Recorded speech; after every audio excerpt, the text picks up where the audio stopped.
Well, here we see the Poco M4 Pro 5G, which weighs 195 grams and is 8.8mm thicker than the previous version, the Poco M3 Pro, which is a little lighter and thinner.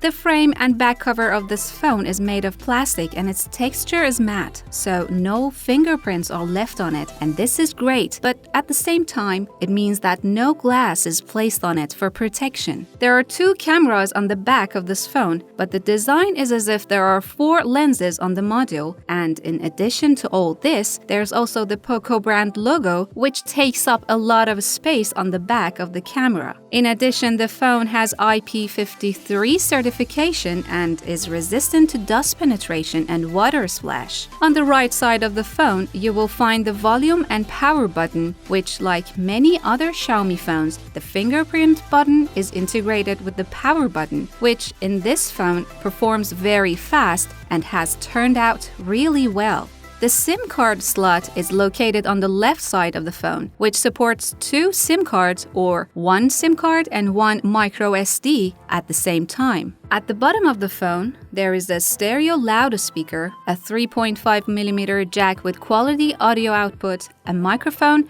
and a USB Type-C too.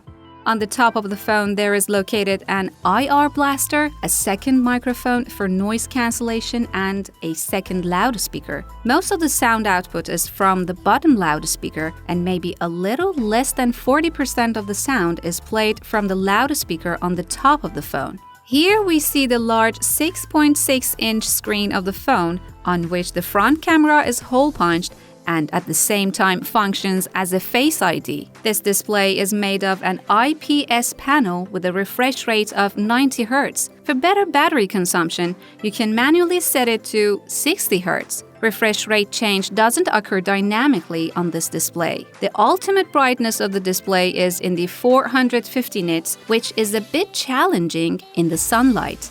In general, we have a normal Full HD display, which is acceptable. The 5G chipset is a MediaTek Dimensity 810, a fine processor which has good internet speed, and although it doesn't support Wi-Fi 6, its speed is about 200 megabit per second. Thanks to this processor, the GPS accuracy is also very good and is about 1 meter.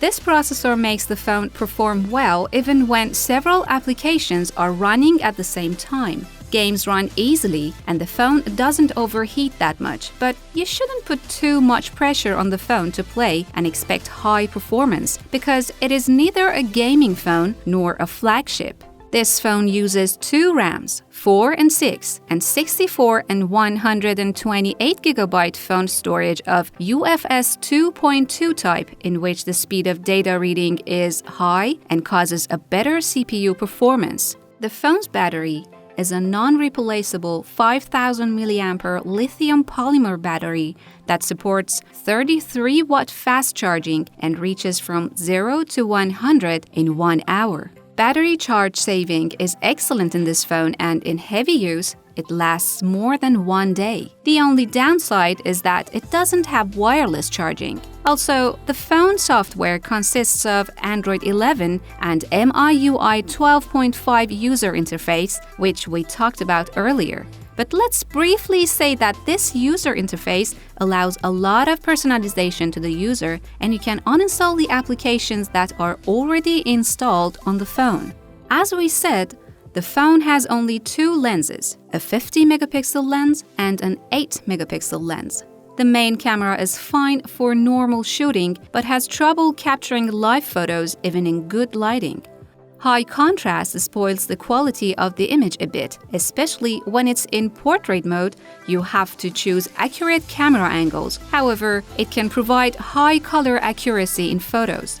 In the ultra-wide camera, the quality is definitely lower than the main camera, and the colors of the objects are displayed warmer than their main colors. The night mode option also makes only the slightest difference in the photos, and you shouldn't count on it that much. For video recording, in addition to the lack of 4K quality, not much quality can be seen at 1080 and 60 frames per second, and it has difficulty in in-depth detection, but it is relatively non-shaky and standard. The front camera is a 16-megapixel lens that has a relatively good quality and captures photos befitting the price of the phone. It's just slightly weak in bright backgrounds. The video recording in this camera is also with a 1080 resolution and 30 frames per second, which is relatively good and non-shaky, and functions acceptably in displaying colors and details. The Poco M4 Pro is a phone priced at €230, which, except for its camera, it functions normally in all areas, has a medium to high quality, and has met the expectations. If you like this video, follow the Bizzo channel to find out so many things about other phones.